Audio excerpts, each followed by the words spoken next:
कृपया ध्यान दीजिए। आज हम एक अद्भुत सफर पर निकलने जा रहे हैं, जहां पुरातत्व, सांस्कृतिक विविधता और आध्यात्मिकता का मिलन होता है। चलिए हमारे साथ उज्जैन, इस पवित्र नगर की ओर एक रहस्यमय सफर पर निकले।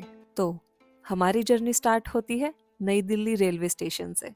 यहाँ से मैं इंदौर के लिए ट्रेन ले लेती हूँ और कुछ इस तरीके का हाल था एसी कोच के अंदर। खैर, रात बहुत हो चुकी थी। हमने फटाफट खाना ऑर्डर किया। ये थाली हमें रिसीव हुई थी। काफ़ी अच्छा खाना सर्व किया गया आईआरसीटीसी के द्वारा। खाकर हम लोग सो गए। सुबह जब आँख खुली तो हम पहुंच चुके थे इंदौर, और एक पूरा दिन हमने इंदौर में बिताया, जिसकी झलक अभी आप देखेंगे।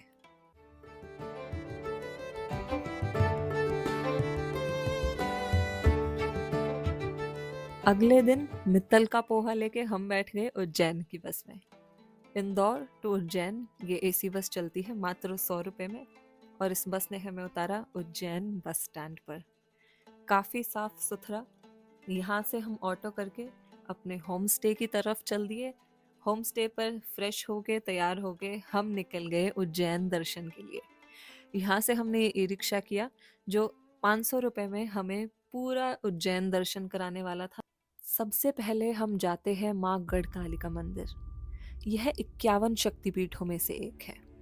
यहाँ पर माँ सती के होठ गिरे थे, इसीलिए तब से यहाँ पर ये शक्तिपीठ स्थापित है। यह न केवल एक शक्तिपीठ है, परंतु एक सिद्ध पीठ भी है। यहाँ पर महाकवि कालिदास को ज्ञान की प्राप्ति हुई थी। माँ ने उन्हें साक्षात अपने दर्शन दिए थे, जिसके बाद उन्होंने महान रचनाएं कर डाली, जैसे कि कुमार संभव, मेघदूतम, रघुवंशम। और आज भी यहाँ पर देश के अनेक जगहों से स्टूडेंट्स आते हैं वेद की शिक्षा प्राप्त करने के लिए, या फिर तंत्र सिद्धि के लिए भी यहाँ पर काफ़ी लोग आते हैं। चलिए मंदिर के अंदर चलते हैं। और जैसा आपने बाहर देखा, वहाँ पर नींबू की माला रखी हुई थी, क्योंकि माँ गढ़कालिका का मंदिर तंत्र सिद्धि और तंत्र ज्ञान के लिए भी बहुत ज़्यादा प्रसिद्ध है। आइए अंदर चलते हैं। आप घर बैठे यहीं से माँ के सामने नतमस्तक हो सकते हैं, हाथ जोड़ सकते हैं, माँ से अपनी मनोकामना मांग सकते हैं। ये माँ की बेहद ही सुंदर इन्होंने रचना बना रखी है। ये सिंदूर से बनी हुई है और इसके ऊपर ये चांदी का मुकुट है। तो मंदिर से बाहर आते हैं, आपको ये खूबसूरत दीप स्तंभ देखने को मिलते हैं, जो कि मुझे बहुत अच्छी चीज़ लगी। यहाँ के टेम्पल्स में ऐसा कॉमन है और ये बेहद ही खूबसूरत रचना है। इसके बाद हम मंदिर की परिक्रमा करते हैं। तो मैंने यहाँ पर देखा कि लोगों ने मंदिर की दीवारों पर पेन से अपनी मनोकामनाएं लिखी है। माँ गढ़कालिका सभी की मनोकामनाएं पूरी करे। तो जैसे ही हम मंदिर से निकले तो ई रिक्शा वाले अंकल ने बताया कि बगल में एक और मंदिर है, गणेश मंदिर, जहाँ पर गणेश जी की जो प्रतिमा है वो स्वयं श्री राम ने स्थापित की थी। आइए मंदिर में चलते हैं। ये मंदिर का प्रांगण है। यहाँ पर गौ माता आपको दिख रही है। ये हवन के लिए स्थान है। सामने मंदिर में चलते हैं।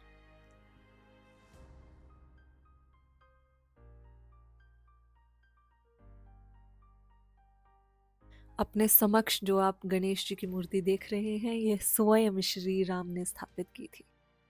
तो इसको देखने का सौभाग्य मुझे प्राप्त हुआ।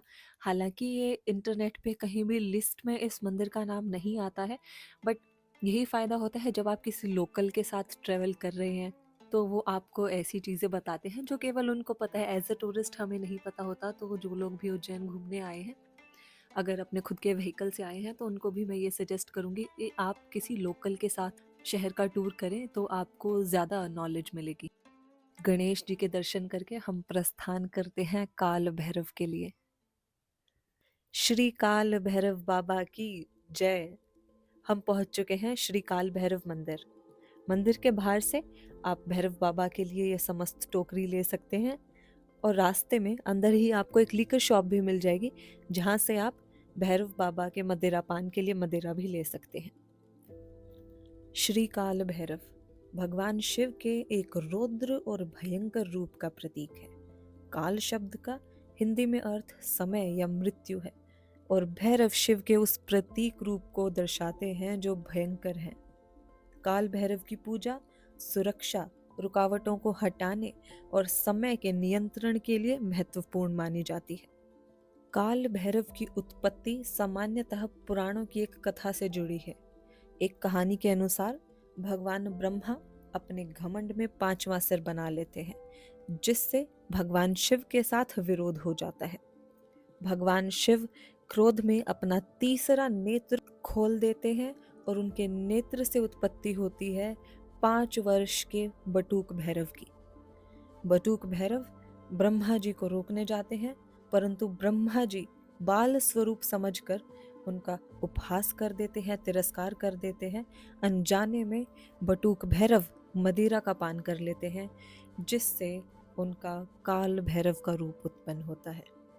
काल भैरव गुस्से में ब्रह्मा जी का 5वां सर काट देते हैं, जिसकी वजह से उन्हें ब्रह्म हत्या का भी दोष लगता है। ब्रह्म हत्या के दोष से निवारण के लिए काल भैरव शिप्रा नदी के हनुमान घाट पर स्नान करते हैं और भैरव पर्वत पर तपस्या करने लगते हैं। इसी तरह काल भैरव उज्जैन के कोतवाल के रूप में यहाँ पर स्थापित हो जाते हैं।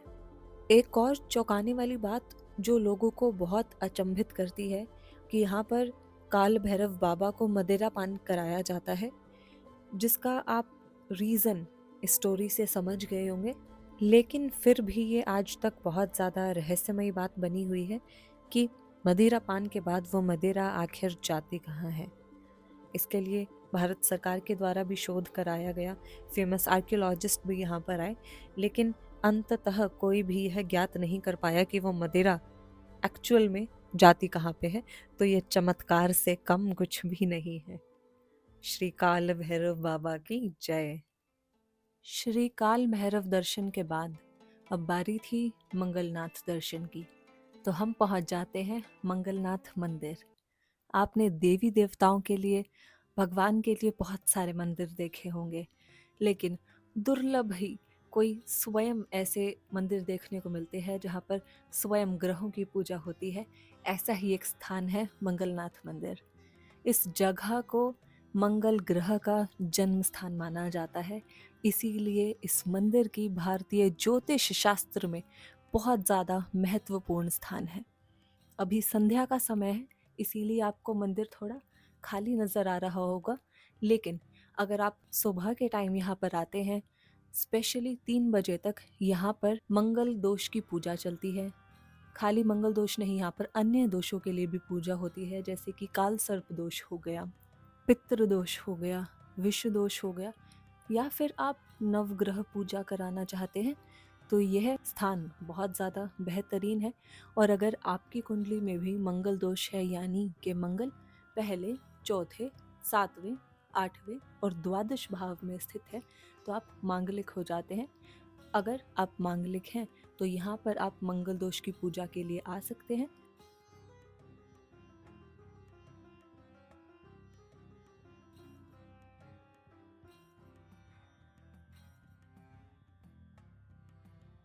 चलिए हम चलते हैं दर्शन के लिए। जैसे ही मैं लाइन में लगती हूँ, मुझे एक अलग ही एनर्जी की अनुभूति होती है। देखिए, हर इंसान का किसी ना किसी एक भगवान के साथ बहुत ज़्यादा अटैचमेंट होता है, और मेरे केस में मुझे हनुमान जी के साथ बहुत ज़्यादा लगाव है। मुझे उनके साथ एक बहुत ज़्यादा स्ट्रॉन्ग कनेक्शन फील होता है। तो जैसे ही मैं गर्भगृह के करीब जाते जा रही थी, मुझे और भी ज़्यादा अद्भुत शक्ति का एहसास हो रहा था। मेरी बॉडी शिवर कर रही थी और मेरी आंखों से आंसू रुक नहीं रहे थे। ये मेरी उज्जैन की पूरी जर्नी का सबसे ज़्यादा अमेजिंग पार्ट था, और मैं बार बार यहाँ पे आना चाहूँगी। लेकिन दोबारा आने के लिए पहले यहाँ से निकलना पड़ेगा, और रात बहुत हो चुकी थी, तो हम चलते हैं अपनी अगली डेस्टिनेशन पर, जो कि है सांदीपनी आश्रम। हम पहुंच जाते हैं विश्व की सबसे पुरानी पाठशाला में, सांदीपनी आश्रम, जहाँ पर साक्षात श्री कृष्ण ने, जिन्होंने पूरे संसार को गीता ज्ञान दिया, उन्होंने स्वयं यहाँ पर खुद ज्ञान प्राप्ति करी ऋषि सांदीपनी के द्वारा। अभी जो आप देख रहे हैं, ये श्री कृष्ण की पाठशाला है।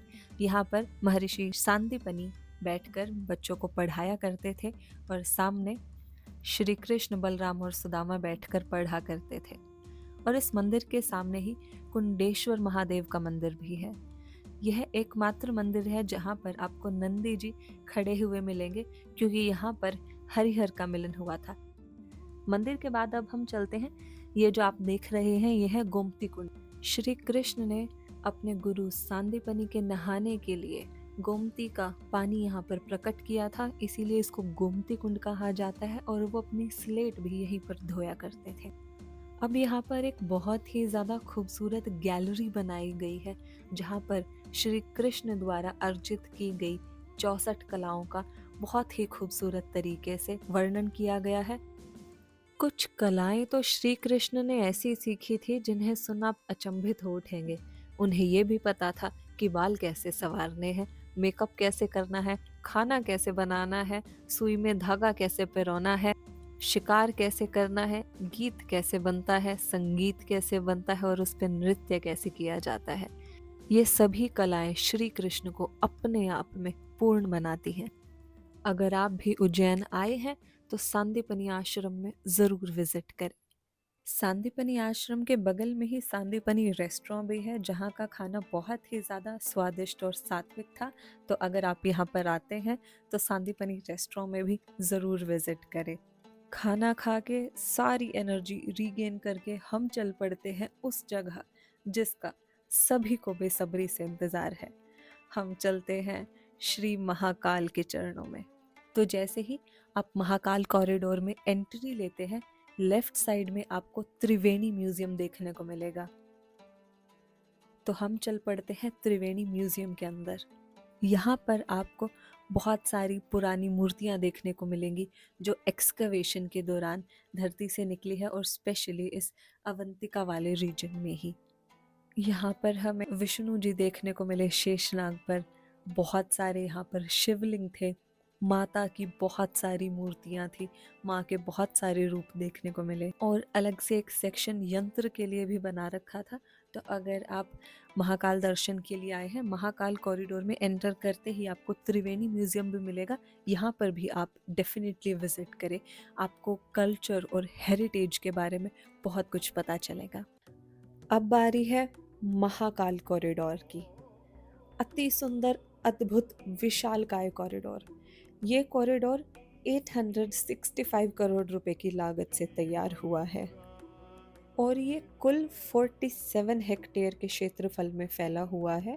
और इसी कॉरिडोर से होते हुए अब आपको गर्भगृह में जाने का रास्ता मिलेगा। जैसा कि आप देख सकते हैं, यहाँ पर श्रद्धालुओं के लिए काफ़ी सारे आकर्षण हैं। कई सारी श्रद्धालुओं की सुविधा के लिए चीज़ें जुटाई गई हैं।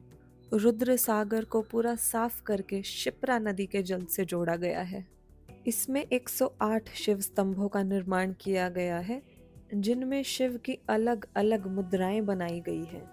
और ये जो आप मेरे पीछे देख पा रहे हैं, ये कमल तालाब है और इसके सेंटर में शिव जी आदि योगी के रूप में बैठे हुए हैं और इसके चार तरफ 4 शेर की प्रतिमाएं हैं।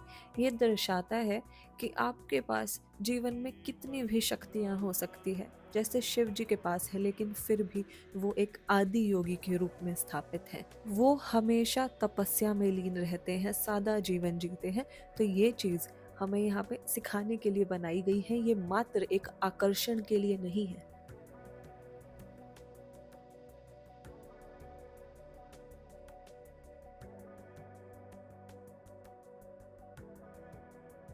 और टेक्नोलॉजी इतनी आगे पहुंच चुकी है, यहाँ पे आप देख रहे होंगे कि वीआर की मदद से ये लोग यहीं पर खड़े होकर साक्षात गर्भगृह के महाकाल के दर्शन कर रहे हैं।